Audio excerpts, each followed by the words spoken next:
नमस्कार, स्वागत है आप सभी का एक बार फिर से टीसीएस पाठशाला यूट्यूब चैनल पे। ये टॉपिक फंडामेंटल राइट्स का भाग 2 है। पार्ट 1 हम लोगों ने पहले ही कंप्लीट कर लिया है और आप लोग के रिव्यूज़ बहुत अच्छे रहे, आपने पार्टिसिपेट भी किया और यही देखते हुए आज से एक वीडियो में एक नया पैटर्न हम लोगों ने स्टार्ट करने की बात की है। हम आपके लिए कुछ क्वेश्चंस भी लेके आएंगे पॉलिटी के, जो आपको अगले वीडियो में उसके आंसर दे दिए जाएंगे। आप उन क्वेश्चंस का जवाब कमेंट बॉक्स में दीजिएगा। निश्चित ही आपके द्वारा दिए गए कमेंट्स जो होते हैं वो उत्साहित करते हैं कि इस पर काम किया जाए और इसीलिए मैं अगले लेक्चर्स को भी लेके आ रहा हूँ। तो चलिए, आज का टॉपिक फंडामेंटल राइट्स जो हम लोग कंटिन्यू कर रहे हैं, पार्ट 2 है। पार्ट 1 में हम लोगों ने पढ़ लिया था कुछ टॉपिक्स के बारे में, कुछ आर्टिकल्स के बारे में। तो आइए अब स्टार्ट करते हैं फंडामेंटल पार्ट 2। तो ये सबसे पहले आपके लिए कुछ क्वेश्चन है। देखिए, ज़रूरी नहीं ये प्रश्न जो है वो आपके पढ़े हुए हों, लेकिन ये पॉलिटी के हैं, ठीक है। और वैसे भी मैंने आपको ये टॉपिक डिस्कस किया था। तो ये एक क्वेश्चन है, according to the constitution of India, मतलब भारतीय संविधान के हिसाब से निम्नलिखित में से कौन, ठीक है, बेसिक फंडामेंटल्स कहे जाते हैं किसके लिए? गवर्नेंस ऑफ द कंट्री, मतलब कंट्री जिस पर गवर्न की जाती है, जिस पर कंट्री का शासन किया जाता है, देश के प्रशासन में सबसे ज़रूरी चीज़ क्या है? तो आप इन्हें देख लीजिएगा, आंसर आप मुझे बताइए कमेंट बॉक्स में। दूसरा क्वेश्चन थोड़ा सा ट्रिकी है, एनालिसिस बेस्ड है। पहला वाला तो फैक्ट है, आसानी से आप पकड़ सकते थे। दूसरे क्वेश्चन में प्रेसिडेंट के बारे में कुछ बातें, एक टॉपिक ये दिया है, दूसरा टॉपिक ये दिया है, दूसरा पॉइंट, और आपसे फिर आंसर पूछ रहा है कि ए होगा या दो बी होगा, मतलब केवल एक आंसर होगा या केवल दो होगा, या 1 और 2 बोथ होगा, या एक या दो में से कोई भी नहीं होगा। तो आप पढ़िएगा और उसे आप कोशिश करके रिप्लाई करिएगा। गलत होगा चलेगा, बट यू मस्ट रिप्लाई। तो हम लोगों ने आर्टिकल 13 के बारे में डिस्कस कर लिया था, और अगर आपको याद हो तो मैंने गोलकनाथ और केशवानंद भारती 1973 का जो केस था, जिसमें बेसिक स्ट्रक्चर की बात की गई थी, उसके बारे में भी चर्चा कर दिया था, जिसमें ये कहा गया था कि फंडामेंटल राइट्स बदले जा सकते हैं, उनमें अमेंडमेंट हो सकता है, लेकिन ध्यान रहे कि संविधान का जो मूल स्ट्रक्चर है, बेसिक स्ट्रक्चर है, उसमें बदलाव नहीं होना चाहिए, ठीक है। बेसिक स्ट्रक्चर के बारे में आप पढ़ सकते हैं, अदरवाइज़ कभी हम वीडियो में ही एक आध स्लाइड रख लेंगे तो आपको हम समझा देंगे, ठीक है। आज की कहानी स्टार्ट होती है आर्टिकल 14 से 18। देखिए, मैंने आपसे कहा था कुल 6 मौलिक अधिकार आपके पास बचे हुए थे। एक था संपत्ति का अधिकार, जिसे 44th कॉन्स्टिट्यूशनल अमेंडमेंट 1978 द्वारा हटा दिया गया, ले जाकर के भाग 12 अनुच्छेद 300 के काम में रख दिया गया, 300 का कैपिटल ए में रखा गया। तो जो 6 फंडामेंटल राइट्स आपके पास बचे हुए थे, उसमें से पहला फंडामेंटल राइट्स था राइट टू इक्वालिटी, जो आर्टिकल 14 से लेकर के आर्टिकल 18 तक दिया गया है, ठीक है। अब 1 बाय 1 करके हम आपको समझाते हैं कि आर्टिकल 14 क्या है, 15 क्या है। इसको बोलते हैं राइट टू इक्वालिटी। आर्टिकल मतलब इन 14 से लेकर के 18 तक जो अनुच्छेद होंगे, ये सब बात करेंगे इक्वालिटी के बारे में, ठीक है, समानता के बारे में। इसी को आप समता भी बोलते हैं। तो समानता का अधिकार या समता का अधिकार, डायरेक्ट क्वेश्चन क्या बनता है कि समता का अधिकार कहाँ दिया गया है? तो 14 से 18 अनुच्छेद तक के अंतर्गत दिया गया है। तो चलिए समझते हैं। आर्टिकल 14 क्या कहता है कि equality before the law and equal protection of law. 2 point हैं, दोनों को बहुत अच्छे से समझना है। अनुच्छेद 14 जो है वो कानून के समक्ष समानता की बात करता है, मतलब everybody inside the territory of India, उनके लिए कानून इक्वल होंगे। मतलब कोई बड़ा आदमी है तो उसके लिए अलग से कानून नहीं बनेगा। All the citizens in India they are equal in front of the law, मतलब क्या कहते हैं, एम्बिट ऑफ लॉ जो होगा वो उसके अंतर्गत जो भी आएगा वो सबके साथ एक प्रॉपर ट्रीटमेंट, एक इक्वल ट्रीटमेंट किया जाएगा, कोई भी बड़ा और छोटा नहीं माना जाएगा। तो सबसे पहले 2 पॉइंट आपको समझने हैं, इक्वलिटी बिफोर लॉ और इक्वल प्रोटेक्शन ऑफ लॉ। क्या समझेंगे इसके बारे में, उसके पहले एक बात समझिए। ये इक्वलिटी बिफोर द लॉ मतलब कानून के समक्ष, कानून के सामने समानता, कानून के समक्ष समता बोलते हैं। ये कहाँ का कॉन्सेप्ट है? ब्रिटिश ओरिजिन का है। ये हमने ब्रिटेन के संविधान से लिया है। और जबकि इक्वल प्रोटेक्शन ऑफ लॉ जो है, मतलब कि एक समान परिस्थिति में एक समान व्यवहार करना। मैं इसको और समझाता हूँ, ये कहाँ से लिया गया है, यूएस ओरिजिन से लिया गया है। तो 2 पॉइंट आपसे पूछे जा सकते हैं कि equality before the law is the concept of US, नहीं, it is the concept of British. Equal protection of law मतलब कानून के समक्ष समता यही है, और इक्वल प्रोटेक्शन ऑफ लॉ मतलब एक समान परिस्थिति में एक साथ एक बराबर व्यवहार करना, इसको बोलते हैं इक्वल प्रोटेक्शन ऑफ लॉ। ठीक है, तो कहाँ कहाँ से लिया गया आपने समझा, आइए आप समझते हैं। इक्वल प्रोटेक्शन ऑफ लॉ का मतलब है, ये सेकंड वाले को पहले समझा रहा हूँ। इक्वल प्रोटेक्शन ऑफ लॉ का मतलब है कि equals law should be equal and equally administered, the equality of treatment under equal circumstances. ये बहुत इंपॉर्टेंट है, इसी से आप समझ जाएंगे। मैंने क्या कहा कि परिस्थिति को देख करके, मैं एक छोटा सा एग्जांपल आपको देता हूँ कि एक आदमी ने किसी से कॉन्ट्रैक्ट लेकर के किसी की किलिंग कर दिया। किलिंग कर दिया मतलब मर्डर कर दिया।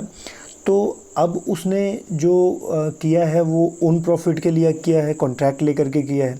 तो अब जितने भी आदमी कॉन्ट्रैक्ट लेकर के किल करेंगे वो और इस आदमी को बराबर के फेस पे रखा जाएगा, उनके साथ इक्वल ट्रीटमेंट होगा। बट अगर किसी आदमी ने किसी आदमी की हत्या अपनी जान बचाने के लिए कर दी है, तो अब इसका मर्डर तो दोनों ने किया है, लेकिन दोनों के मर्डर करने की सिचुएशन डिफरेंट है।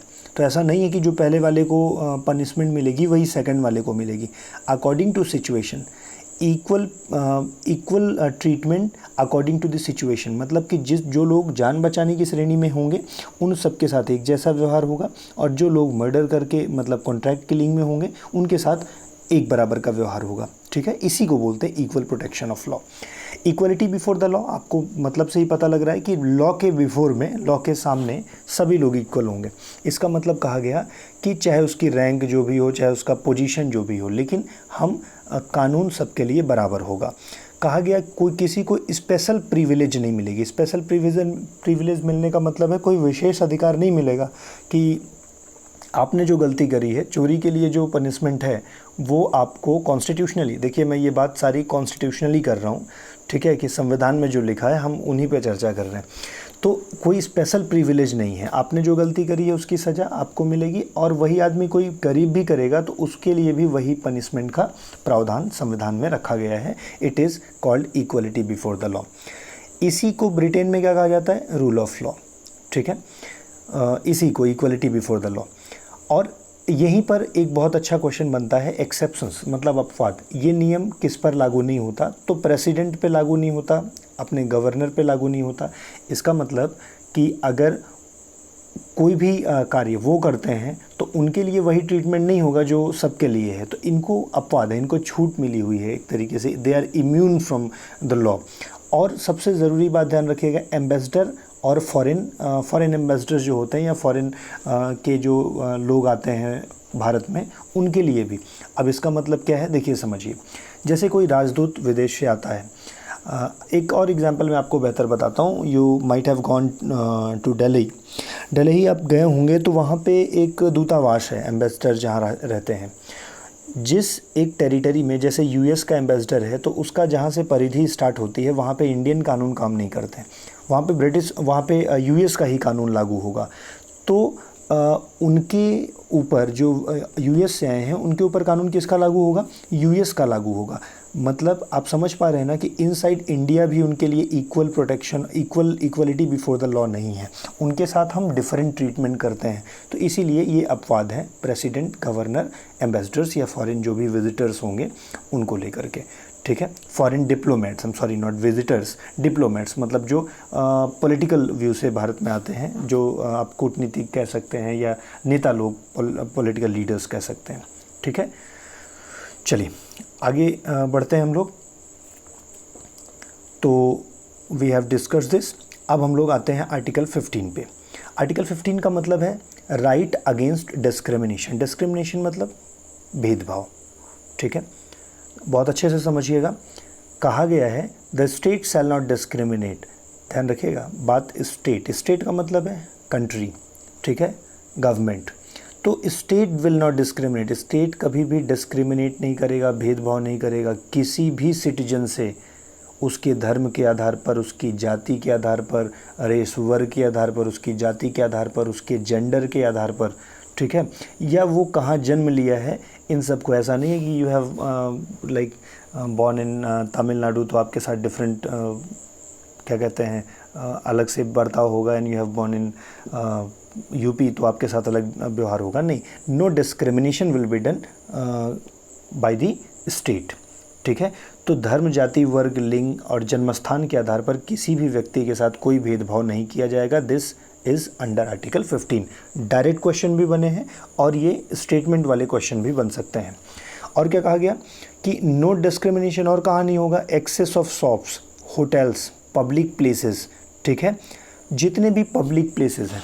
अब यहाँ पर एक बात समझने की बात रखिएगा। I see many of the candidates fighting कुछ नॉर्मल सा बात लेकर के, जैसे मैंने मान लो अब एक तालाब खुदवा रखा है, अब वो एक तालाब खुदवा रखा है, वो मेरा अपना personal, that is not public place, ठीक है।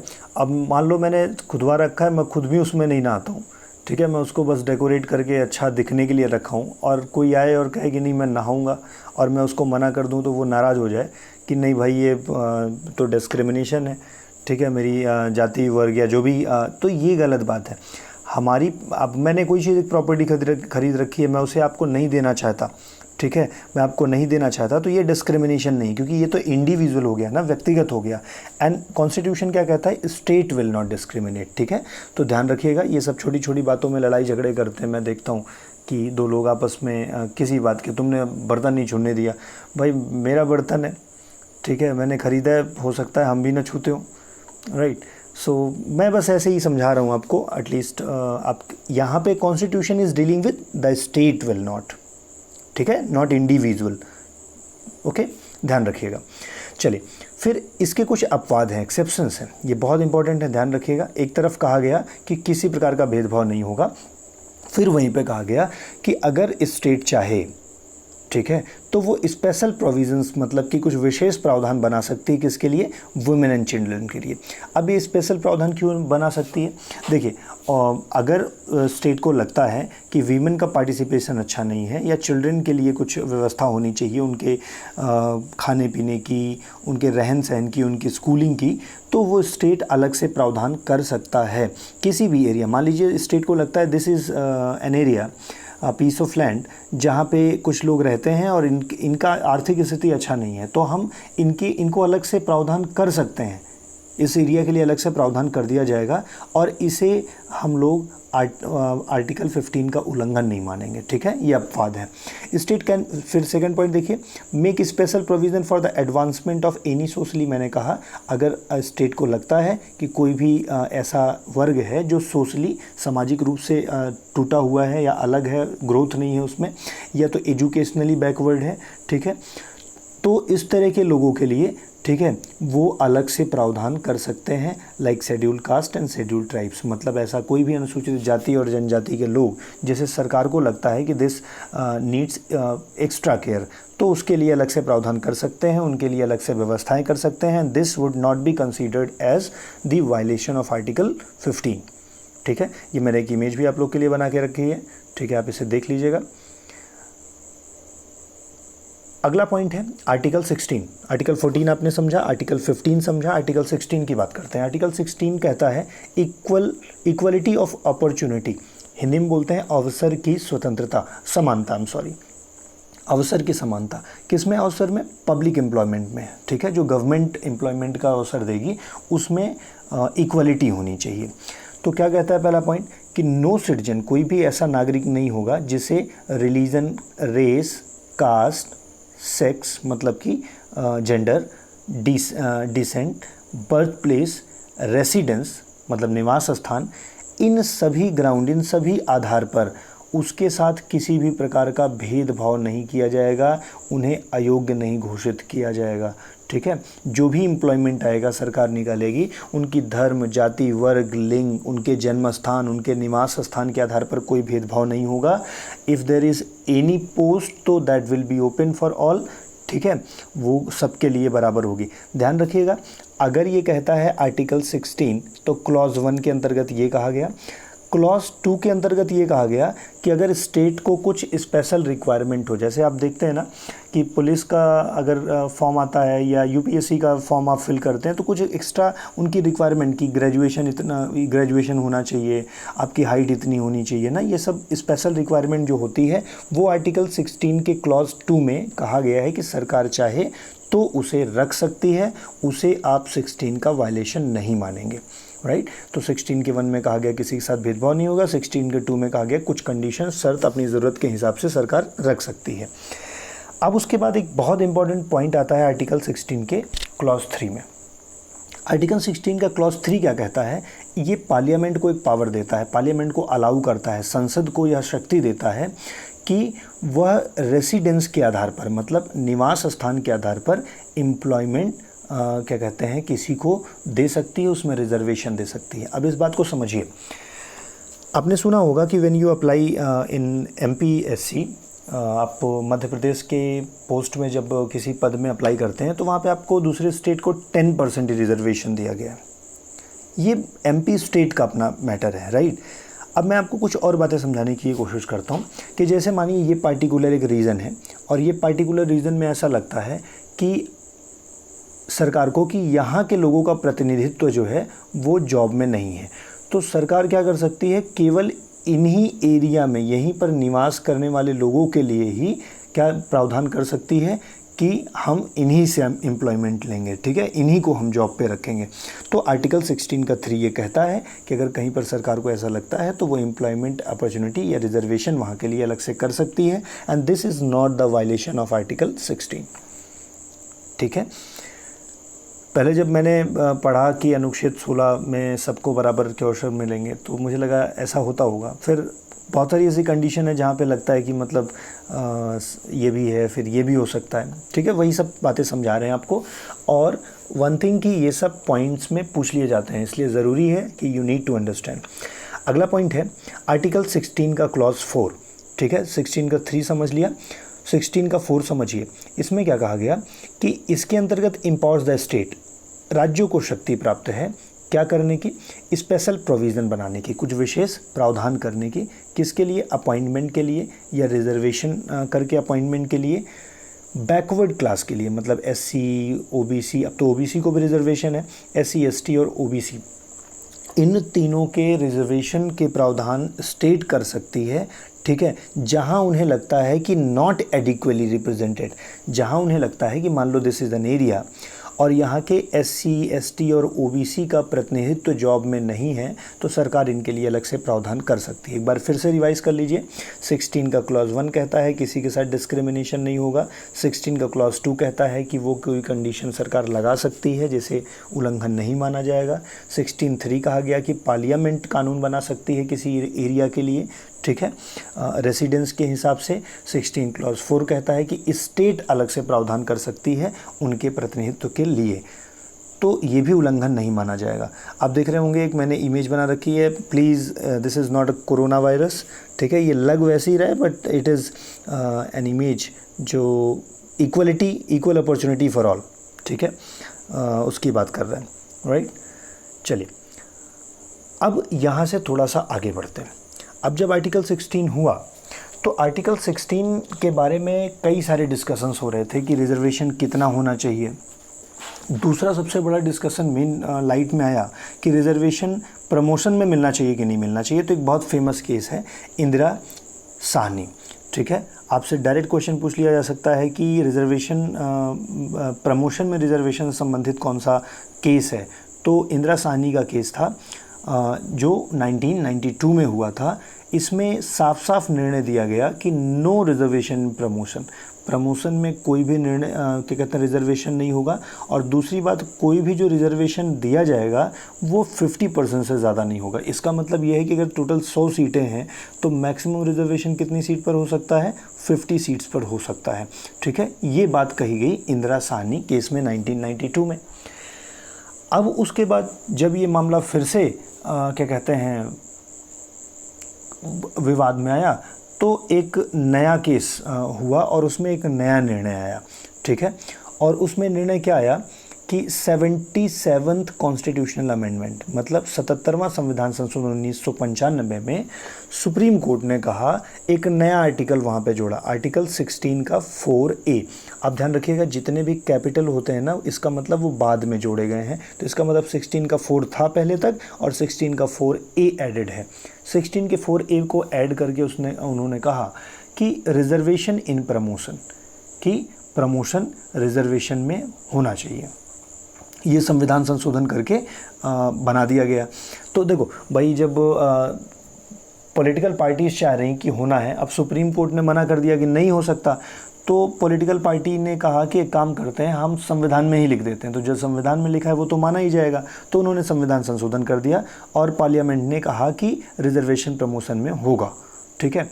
अब उसके बाद दो क्लॉज जोड़े, एक 16 का 4A और 16 का 4B 2000 में जोड़ा गया, मतलब 81st कॉन्स्टिट्यूशनल अमेंडमेंट। डेट्स आप याद रख लीजिएगा, बहुत फैक्ट छोटे परीक्षाओं के लिए तो याद करने की ज़रूरत है, बड़ी परीक्षाओं के लिए या जो आप क्या कहते हैं यूपीएससी प्रिपेयर कर रहे हैं, आप यूपी SSSC प्रिपेयर कर रहे हैं, तो ज़्यादा फैक्ट नहीं, एक कम से कम क्रम तो याद ही रखिए।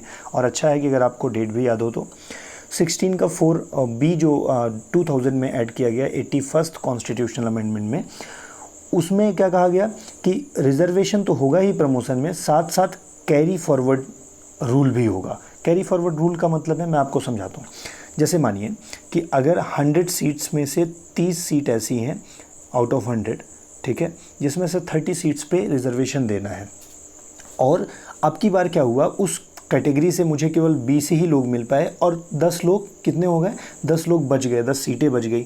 तो अगले साल जब फिर से 30 सीटें होंगी, जिस पर सपोज़ ऐसे ही उदाहरण ले रहे हैं, अगले साल फिर से जब रिजर्वेशन के लिए 30 सीटें होंगी, तो यहाँ की जो 10 सीटें बची थी ना, इसको यहाँ ऐड कर दिया जाएगा। टोटल सीटें कितनी हो जाएंगी, 30 से 40 हो जाएंगी।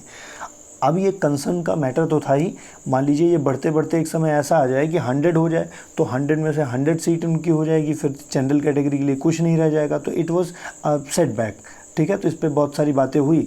तो 1963 में, ठीक है, देवदासन करके एक वाद था, देवदासन वाद में इसे स्टॉप कर दिया गया, मतलब कि कैरी फॉरवर्ड रूल नहीं लागू होगा। ये क्रम आप ध्यान रखिएगा, ठीक है। इंदिरा साहनी केस, उसके बाद फिर कहा no promotion, reservation in promotion, उसके बाद कहा गया अमेंडमेंट किया गया कि रिजर्वेशन प्रमोशन भी होगा और साथ साथ कैरी फॉरवर्ड रूल भी होगा, लेकिन देवदासन केस ने इसे मना कर दिया 1963। अब उसके बाद एक और मैटर है जिसे आप कहते हैं आर्टिकल 16 का 5। कहा गया person holding an office in connection, मैं इसको आसान भाषा में समझाता हूँ। इन्होंने कहा कि जैसे मानिए कि आर्मी है और आर्मी में एक टेम्पल है, ठीक है, और अगर आर्मी में एक टेम्पल है तो टेम्पल में जो पूजा करने वाला होगा वो कोई एक हिंदू कैटेगरी से होगा, हिंदू जाति से होगा, ठीक है। अब अगर कोई इस बात पे ये क्लेम करे कि यहाँ पर क्या हो रहा है, लाइक रिलीजियस व्यू को ध्यान दिया जा रहा है, तो ऐसा नहीं, क्योंकि टेम्पल में आवश्यकता किसकी है, ठीक है, इट इज़ कंसीडर्ड कि वहाँ पर ऐसे ही व्यक्ति होंगे, ठीक है। तो वहाँ पे इन सब बातों को रिलीजन का आधार नहीं माना जाएगा।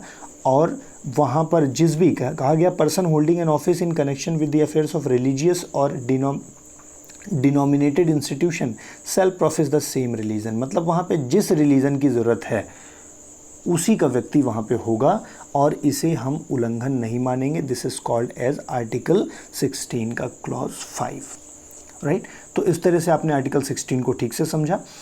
चलिए थोड़ा सा और आगे बढ़ते हैं। आर्टिकल 17, आर्टिकल 17 साफ साफ देता है कि अबॉलिशन ऑफ अनटचेबिलिटी, अनटचेबिलिटी मतलब अस्पृश्यता, मतलब छुआछूत आप बोल सकते हैं, and provision of its practice, कि आप टचेबिलिटी कोई करेगा भी नहीं और उसको प्रोहिबिट भी करेंगे, अगर कोई प्रैक्टिस कर रहा है तो इसे रोका भी जाएगा। ये मैंने एक इमेज आपके लिए बना रखी है, देखिए, जिसमें एक आदमी जो है वो मग से पानी पिला रहा है, इसको टच नहीं कर रहा है ना, दे नहीं रहा है पीने के लिए, ठीक है, जस्ट फॉर एग्जांपल, ठीक है, नेट से डाउनलोड करके लगाया है। अकॉर्डिंगली द पार्लियामेंट पास्ड अंड, हाँ ये बहुत इंपॉर्टेंट है कि इसके लिए पार्लियामेंट ने एक एक्ट भी बनाया है, ठीक है, अनटचेबिलिटी ऑफेंस एक्ट 1955। एक बात और ध्यान रखिएगा, इसी एक्ट को 1955 वाले एक्ट को रीनेम कर दिया गया 1976 में। आप ध्यान रखिएगा 1976 में एक बहुत बड़ा केस हुआ था जिसे मिनी कॉन्स्टिट्यूशन कहते हैं आप, ठीक है, 1976 में 42nd कॉन्स्टिट्यूशनल अमेंडमेंट। तो इसी एक्ट को रीनेम कर दिया गया किसकी तरह, सिविल एक्ट 1955। एक बात और ध्यान रखिएगा, ये अनटचेबिलिटी नाम का शब्द ना कॉन्स्टिट्यूशन में डिफाइन नहीं किया गया किसको अनटचेबिलिटी कहेंगे, ठीक है। तो इट इज़ वेरी इंपॉर्टेंट, ध्यान रखिएगा अनटचेबिलिटी नाम का वर्ड मेंशन्ड नहीं है, डिफाइन नहीं है, उसका वर्णन नहीं किया गया है। तो इस तरह से अनुच्छेद नंबर 17 भी आप याद रखेंगे, 14, 15, 16, 17। वंस अगेन फॉरवर्ड करते हैं, आगे चलते हैं और आर्टिकल 18 में क्या गया, एबॉलिशन ऑफ टाइटल्स, मतलब टाइटल्स नहीं होंगे। मैं आपको बताऊं, जब देश अपना आज़ाद हुआ तो ब्रिटिश लोगों ने जब हमें आज़ाद किया तो एक्चुअली ना तो भारत और पाकिस्तान में आज़ाद केवल नहीं किया था, हम लोग को 567 देशों में लगभग आज़ाद कर दिया।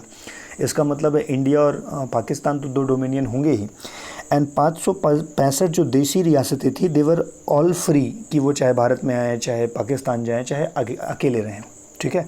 ये बहुत डिफ़िकल्ट टाइम था, आप हिस्ट्री में पढ़े होंगे कि कैसे पटेल जी, नेहरू जी और इन सब लोगों ने मिल करके एक बहुत अच्छे तरीके से चीज़ों को मनाया। तो मैं ये कहानी इसलिए बता रहा हूँ कि उसी में कुछ राजा महाराजा भी थे, अब उन्हें अपनी तरफ मिलाना है। तो यहीं पर एक कहानी आती है कैरेट एंड स्टिक पॉलिसी।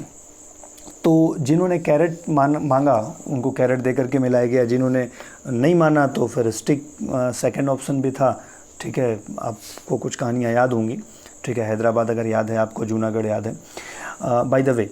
तो अब मानो कि किसी एक राजा को मिला लिया गया, उन्होंने कहा भाई मुझे पेंशन भी चाहिए, कहते ठीक है पेंशन मिलेगी, आप चले आओ साथ में।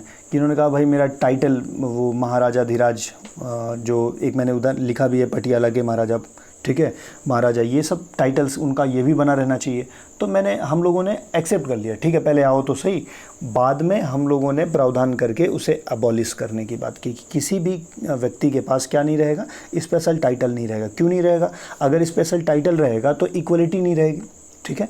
इसीलिए आर्टिकल 18 कहता है जिसे उपाधियों की समाप्ति या उपाधियों का अंत कहा गया कि prohibits the state to confer titles to anyone, राज्य किसी को भी टाइटल नहीं देगा, ठीक है, सिटीजन हो चाहे नॉन सिटीजन हो। 1-2 अपवाद हैं, मिलिट्री में टाइटल दिए जाते हैं, एकेडमिक में जैसे आप PhD कर लेते हैं, DPhil कर लेते हैं ना, तो एकेडमिक और मिलिट्री को छोड़ करके और किसी भी फील्ड में आपको टाइटल नहीं मिलेगा, राइट। ध्यान रखिएगा ये दोनों अपवाद हैं, आपसे क्वेश्चन बन जाता है स्टेटमेंट में। और क्या कहा गया कि कोई भी जो सिटीजन ऑफ इंडिया है, जो भारत का सिटीजन है, वो किसी फॉरेन स्टेट से क्या नहीं एक्सेप्ट करेगा, टाइटल नहीं एक्सेप्ट करेगा। और कहा गया who is not a citizen of India, जो भारत का नागरिक नहीं है, और क्या कहते हैं, shall while he holds any office of profit और ट्रस्ट अंडर द स्टेट, जो भारत का आदमी नहीं है लेकिन क्या कहते हैं भारत में किसी एक पद पर काम करता है, except without consent of president any title from any, उसके लिए भी बाध्यता है कि वो बिना भारत सरकार की मर्जी के क्या नहीं ले सकता, कोई भी टाइटल नहीं ले सकता है, राइट। तो अगर कोई टाइटल लेना भी चाहता है like from outside India, Bharat में तो दिया नहीं जाता, तो वो उसे किसकी कंसेंट मांगनी होगी, भारत सरकार की, प्रेसिडेंट की कंसेंट आवश्यकता होगी। टाइटल्स के कुछ एग्जांपल्स दिया गया, महाराजा, राजा, राय बहादुर, राय साहब, ठीक है। ये कुछ टाइटल्स हैं जो अब भारत में नहीं है, केवल 2 जगह पे है, एक मिलिट्री और दूसरा एकेडमिक में, ठीक है। चलिए ये पार्ट 2 था और हम लोगों ने आर्टिकल 14 से 18 तक की बात कर ली। अभी 2 पार्ट और आएंगे, पार्ट 3 एंड पार्ट 4, ठीक है। पार्ट 3 में हम लोग डिस्कस करेंगे आर्टिकल 19 से आगे बढ़ने पे, 19 और 21 यहीं पे आएगा। 2 बहुत ही इंपॉर्टेंट अनुच्छेद हैं जिन्हें हमें बहुत अच्छे से समझना है, क्योंकि इसकी सबसे ज़्यादा व्याख्या आर्टिकल 21 की सुप्रीम कोर्ट ने कर रखी है। उसके बाद सेकंड जो सबसे ज़्यादा एक्सप्लेनेशन है वो 19 का है, तो हम उस पर डिस्कस करेंगे, बात करेंगे, ठीक है। तो इस तरीके से तीसरे पार्ट का वीडियो कल परसों जैसे ही बन जाएगा, ठीक है, उपलब्ध हो जाएगा, मैं आपको दे दिया करूँगा। और अगर आपको ये वीडियो अच्छा लग रहा है तो प्लीज़ इसे चैनल को सब्सक्राइब करिए, नहीं किए हैं। और अगर कंटेंट अच्छा है तो अपने दोस्तों में से शेयर करिए, जितने ज़्यादा लोगों तक शेयर करेंगे उतना हम लोग के लिए अच्छा होगा, ठीक है। बाय द वे कोई बेनिफिट नहीं है वैसा, बट निसंदेह लोगों तक पहुंचेगा तो जो कार्य है वो सफल हो जाएगा। Thank you very much, will see you once again in the next video. Till then take care and also keep studying, ठीक है। और वो दोनों क्वेश्चन के जवाब आप कमेंट बॉक्स में ज़रूर दीजिएगा, will talk it further tomorrow. Thank you very much.